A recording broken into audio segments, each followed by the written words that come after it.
Mas Menteri AHY semakin menunjukkan kesigapan dan keloyalitasannya terhadap Mas Wakil Presiden Republik Indonesia. Karena seperti yang kita ketahui bahwa Gibran Rakabuming Raka selaku Presiden Republik Indonesia dan AHY selaku salah satu menteri di Kabinet Merah Putih memang sangat-sangat bersinergi dan ini sangat diharapkan oleh masyarakat bagaimana kedua tokoh muda dalam politik Indonesia ini sanggup memberikan kemajuan yang signifikan terhadap Indonesia. Karena seperti yang kita ketahui bahwa kedua tokoh ini kini berada dalam sebuah pacu landasan yang sama untuk mewujudkan kemajuan bagi bangsa Indonesia. Baik Gibran maupun AHY memiliki peran yang cukup penting pada Kabinet Merah Putih ini. Gibran yang bertindak sebagai Wakil Presiden Republik Indonesia dan AHY yang bertindak sebagai menteri tentu saja akan menjalankan setiap arahan dari pemimpinnya. Begitu pula dalam hal ini AHY menskakmat para pembenci Gibran yang selalu mencibir bahwa Gibran tidak bisa memimpin, namun AHY menunjukkan kepada kita semua bagaimana jiwa leadership atau kepemimpinan Wakil Presiden Republik Indonesia Gibran Rakabuming Raka sangat-sangat luar biasa. Pada lintasan atau jalur masing-masing di berbagai daerah. Atas semua yang telah Bapak Ibu lakukan untuk Kementerian ATR BPN, saya atas nama pribadi dan selaku pimpinan mengucapkan terima kasih dan penghargaan yang setinggi-tingginya. Yang benar-benar diharapkan oleh masyarakat kita, siapapun ia, karena bicara tanah tidak mengenal status sosial. Betul? Dari rakyat kecil yang tak berdaya, yang tanahnya diserobot oleh mafia tanah, hingga pelaku dunia usaha yang ingin menghadirkan investasi yang besar untuk negeri kita, menunjang pembangunan infrastruktur, membuka lapangan pekerjaan, dan memutar kembali ekonomi di suatu daerah, bahkan nasional. Jadi spektrum yang kita layani itu memang dari yang paling sederhana urusannya sampai dengan urusan yang membutuhkan sinergi dan kolaborasi dari bukan hanya Kementerian ATR BPN tapi juga kementerian dan lembaga negara lainnya. Jadi mulia yang Bapak Ibu lakukan, kompleks yang dihadapi, tapi insya Allah selalu ada solusi. Sehingga pesan saya kepada kita semua, mari berbuat yang terbaik, apapun posisi dan jabatan yang kita emban, do your best. Integritas dijaga dengan baik, tingkatkan terus kapasitas diri. Mengapa kita hadirkan juga di PSDM ini juga mengingatkan bahwa tidak ada yang boleh merasa cepat puas sudah mengetahui segalanya. Pengembangan sumber daya manusia adalah perjalanan yang tidak pernah berakhir. Terus tingkatkan kapasitas diri kita. Jangan ragu-ragu untuk belajar, bertanya, berdiskusi.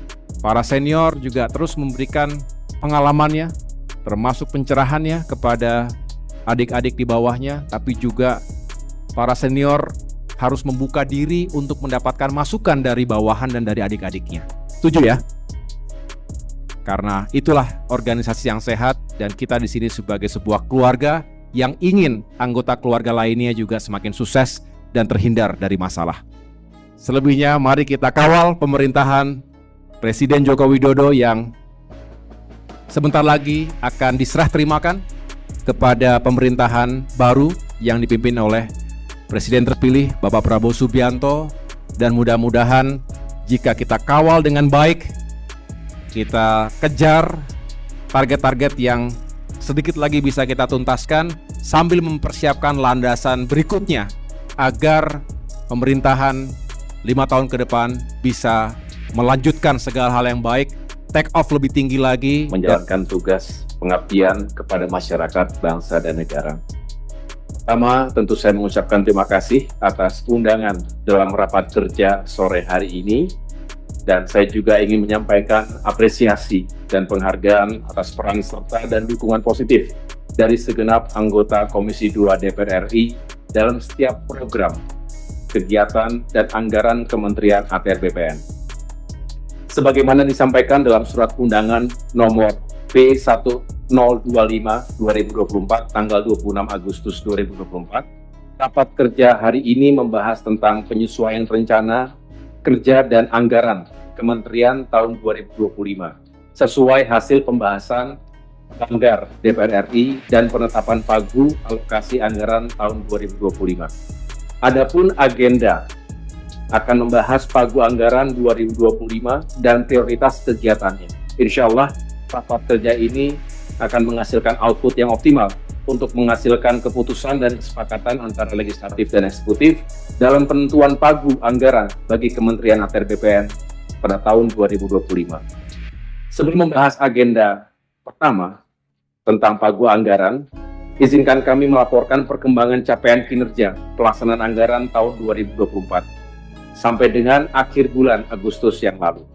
Berdasarkan DIPA tahun anggaran 2024 dari alokasi anggaran Kementerian ATR BPN sebesar 8,23 triliun rupiah, termasuk di dalamnya tambahan dari optimalisasi penggunaan sumber dana PNBP sebesar 620 miliar rupiah.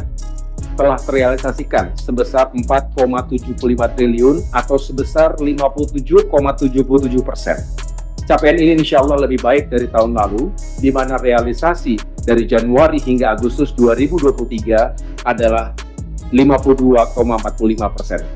Selanjutnya, perkenankan kami menyampaikan rencana program, kegiatan, dan anggaran Kementerian ATR BPN tahun anggaran 2025.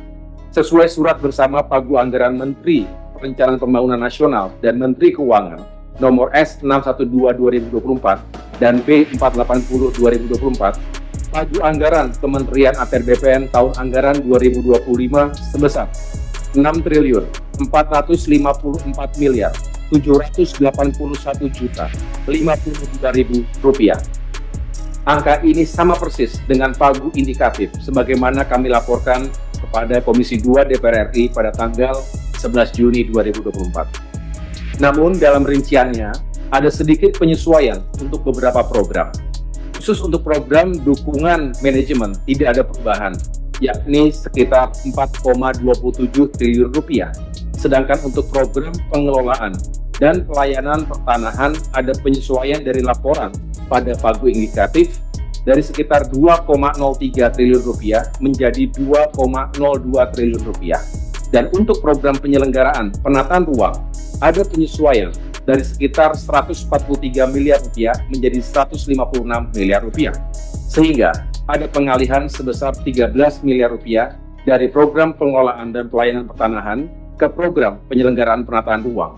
Penyesuaian anggaran ini diselaraskan dengan penyesuaian target capaian. Adapun sumber dananya tidak mengalami perubahan, terdiri dari rupiah murni sebesar 4,53 triliun rupiah dan penerimaan negara bukan pajak sebesar 1,92 triliun rupiah. Kemudian berdasarkan hasil rapat panitia kerja RAPBN tahun anggaran 2025, Kementerian ATR BPN diberikan target PNBP sebesar 3,2 triliun rupiah untuk tahun 2025. Ada kenaikan 200 miliar rupiah dari target tahun sebelumnya, yakni 3 triliun rupiah di tahun 2024. Terkait distribusi anggaran per eselon 1, dapat kami sampaikan sebagai berikut. Untuk Sekretariat Jenderal, 6,03 triliun rupiah. Inspektorat Jenderal, 28,53 miliar rupiah. Ditjen Tata Ruang, 131,19 miliar rupiah. Ditjen Survei dan Pemetaan Pertanahan dan Ruang, 69,70 miliar rupiah. Ditjen Penetapan Hak dan Pendaftaran Tanah, 38,57 miliar rupiah. Ditjen Penataan Agraria, 21,81 miliar rupiah. Ditjen Pengadaan Tanah dan Pengembangan Pertanahan, 21,18 miliar rupiah. Ditjen Pengendalian dan Penertiban Tanah dan Ruang, 78,74 miliar rupiah. Dan Ditjen Penanganan Sengketa dan Konflik Pertanahan